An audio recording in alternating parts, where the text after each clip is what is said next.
එතකොට දැන් ඔයාලට දැන් වෙනම නිදා ගන්න තරක් තියෙනවද කියලා? කොහෙද නිදා ගන්නව? ඔයා බිම නිදා ගන්න. එතකොට ඒගොල්ලෝ නිදා ගන්න. ඇඳ උඩ. ඔයා කොහෙද නාන්නේ කරන්නේ කොහොමද? එතකොට එයා නාන්නේ බාත්රූම් එකේ. නානකොට මොනවද කිව්වේ? ගාලි දෙනවා කියන්නේ කොහොමද?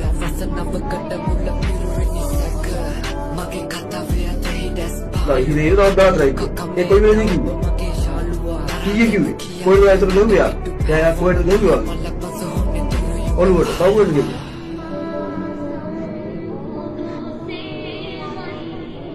පිට උඩට ගිහලා කොහොම දණිය දිලා මරනවා කිව්වා. ඊට පස්සේ ඔයා කෑ ගැහුවේ නැද්ද? ඇයි ඒක වඩන්නේ නැත්තේ? ඇඬුවොත් තාත් ගහනවා.